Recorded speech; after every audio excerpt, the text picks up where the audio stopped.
We're going to get into a spoiler-free movie review now. Let's talk about Disney and Pixar's Elemental, which if you are a frequent listener of this podcast or if you are new, just know that right now I kind of have a love-hate relationship with Pixar. And before you say, whoa, dude, you just turned 32, of course you're not going to like a movie geared towards kids. I feel like every movie is a piece of art and deserves to be able to be commented on.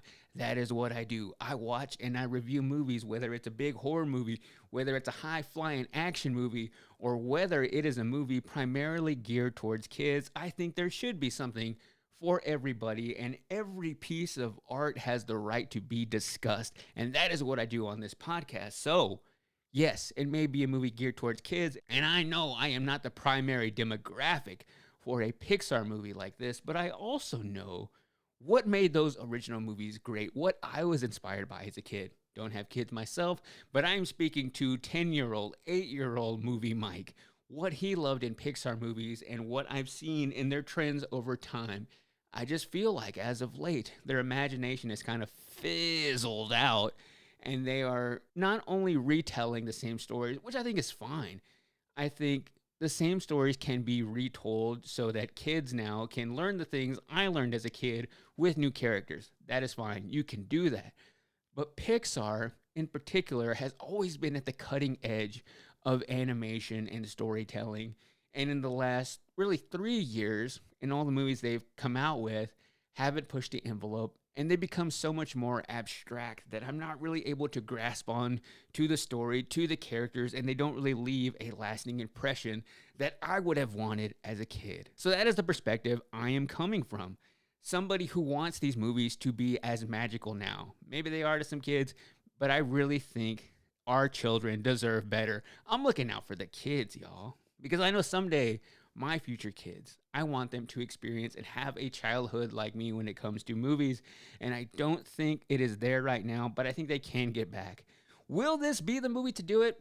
Nah, I don't think so. Elemental was very okay. What the movie is about, it revolves around this city where fire, water, land, and air all live together. They are all the residents of this city. It focuses on a fiery young woman named Ember who represents the fire element, and she discovers this go-with-the-flow guy named Wade who represents the water element. And Ember is at a point in her life where she's struggling with her identity. She works at this store that sells a lot of fire things, and it's one that her dad built from the ground up. He immigrated from another world, had nothing, was able to build this store, and now, as he is getting older, about to retire, have her run and operate it.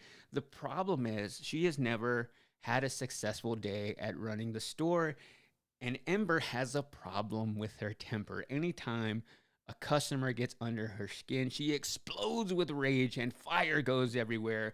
So her dad is telling her, yo, you have to chill out. You have to be in control of your emotions. You have to deal with these customers successfully in order to run the business. So Ember is trying to get her emotions under control, essentially failing in that, leads her to discover Wade, who is a safety inspector, and through her fit of rage discovers that the shop has so many violations. He reports them to his boss and essentially is going to shut down the store. So this entire movie is them two working together after he realizes how much the store means to her and her family to try and get the store from being condemned. So this Pixar movie is very much more a slice of life story when it comes to Pixar. And the movies I tend to enjoy in the Pixar world are really big adventures. I think of movies like Up. I think of movies like Coco, where this small little character goes on a very big journey. This movie was not that, but it did what it set out to do very well. And this movie really teaches us a similar lesson that we got with Zootopia just less than a decade ago. Not to judge others based on stereotypes, teaching us acceptance, and also teaching us to embrace the things that make us different and using them to our benefit. And that is the lesson we learn through the relationship between Ember and Wade. They are fire and water, two elements that are not supposed to go together, but they develop this not only friendship, but really love throughout the movie. And that is something different that I wasn't expecting here. Elemental really played out like the first Pixar rom-com. It was these two characters who had every reason to not be friends, not be together, but really showing their kind of love story. And I thought that was kind of nice. And through their relationship, you also get some really good visuals in this movie. What I felt like really shined through in this movie was their use of lighting. There are some scenes where it's a nighttime city scene, but they use almost these neon elements to bring this life to this city. I thought that was a really cool, fun visual aspect. When it comes to the character design specifically, doesn't really feel like Pixar to me. And I think if they did make every single Pixar movie look like the classic animated Pixar style we know, that would probably get a little bit boring. It just feels a little too abstract for me to grasp on to these characters. And I'm not saying that abstract is bad. If it's done well, it can be really effective, but I just felt like none of these characters left a lasting impression on my mind. I don't really want to see them again on a big screen. The other lesson I thought was really beneficial to kids in this movie was showing you that different people come from different backgrounds. Fire, in this case, comes from a poorer background, comes from nothing, which is something I related to. And on the opposite end, Wade comes from a more wealthy background and has parents who have connections. And it shows you the differences in both of their lives and what happens if you bring those two people together and how that can kind of clash of one person being like, I've had to work for everything I have in my life, and the other person essentially having things handed to them, and why sometimes that can be unfair to just assume that somebody who is rich with parents who have good jobs have essentially just had things handed to them and that they haven't had any kind of adversity in their life, which isn't the case. They also make a commentary with Wade being very in touch with his emotions, which I think is another great lesson for kids. It's okay to cry. It doesn't have to be viewed as a comical thing for somebody just to cry. So what I'm getting to is this entire movie just felt very safe to me. They didn't really take any chances. They didn't really do anything that would make me think this is the new Pixar franchise that's going to demand Elemental 2 and 3. Even if that was the plan, they didn't really do that with this movie.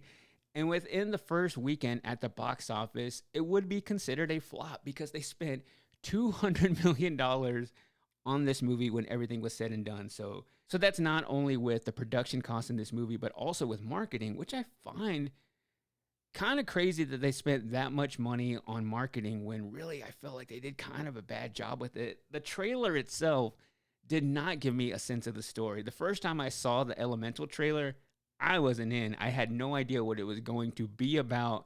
Didn't really showcase the characters to me. So I think their trailers did a bad job selling this movie. But also, we've been talking about this entire episode, movie posters.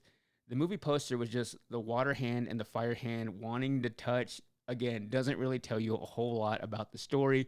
So I feel like the visuals that were pretty good in this movie weren't showcased in any of the marketing tactics. Because in the first 3-day weekend, it ended up having one of the worst Pixar openings of all time, making less than $30 million. The one Pixar movie to have a worse opening weekend than Elemental was Toy Story from back in the day, but it was a very much different environment for that movie because Pixar just wasn't what it is now, what it was then when the first Pixar movie came out. So I would honestly say this leans more towards being the worst Pixar opening of all time. And I wasn't going to bring this up, but I've seen so many articles on it saying the reason this movie flopped is because it has a non-binary character. Everybody wants to make Disney and Pixar movies political when that is not the case. I watched this movie as an adult and I didn't even pick up on that. I don't think this movie is trying to push any agenda on kids. I really think that is a headline meant to sensationalize a non-issue and get a bunch of people riled up and make people not want to go watch this movie. So articles like that are really just trying to divide people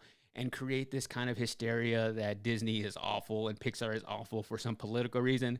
That is not the case. So if ever you think I have a beef with Disney and Pixar because it's a political reason, that is not me at all. My beef comes down to the animation, the characters, and the storytelling. So overall, I don't think it's a bad movie. I just think it's very okay. But you cannot be putting out an okay movie in theaters right now when we just had one of the best animated movies of all time just a few weeks ago, Spider-Man Across the Spider-Verse, which is such an amazing and artistic movie that pushes the envelope And then you have this movie just kind of sitting there, which looks honestly laughable in comparison when it comes to the art. And Pixar needs to be the one dominating animation. So I really think the reason this movie didn't succeed at the box office, and it may pick up a little bit of steam, it may end up making some of that money back once it goes to streaming, once the full numbers come out with the international box office as well. But with so many great movies coming out right now in the summer, just one after another, so many big titles, this one just kind of got lumped in there. So I do think it's also a victim of the time it came out. Father's Day weekend, I don't really see a whole lot of people rushing to see Elemental. It was maybe just a bunch of dads who got dragged there by accident. I also don't know how long family friendly movies like this will have success at the box office when it's becoming more and more expensive for a family with 3, 4, 5 kids to go to the movies, and you're already getting them with their Disney Plus subscription. It's going to have to be something really groundbreaking to get most people to want to spend their money to go watch an okay movie in theaters that they could just wait another few months for to watch at home. So maybe Disney Plus is kind of shooting itself in the foot with having that option. And you think of other movies that have had great success on the Illumination side, with the Super Mario Brothers movie not only being the highest grossing animated movie of the year,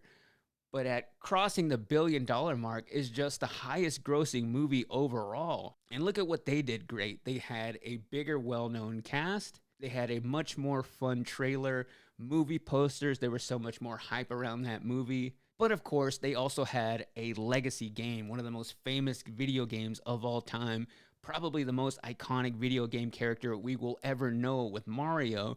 So that also had the international interest as well. But Illumination also gets it right with the Minions movie. Last year, they had one of the top 5 highest grossing movies of the year as well. So maybe Disney and Pixar needs to start looking at their competitor who is doing so much better when it comes to just box office numbers. Are they making better art? No, I wouldn't say that, but I think they are selling it better. And they also aren't splitting it between their streaming service. There's much more of a reason to go watch one of those movies in theaters than there is to go watch a Disney Pixar movie. So I left this movie just thinking, well, that was a cute story, but nothing I need to write home about, and nothing I think you need to go see in theaters. You can really just wait for it to come out on Disney Plus. So for Elemental, I give it 3 out of 5 water drops.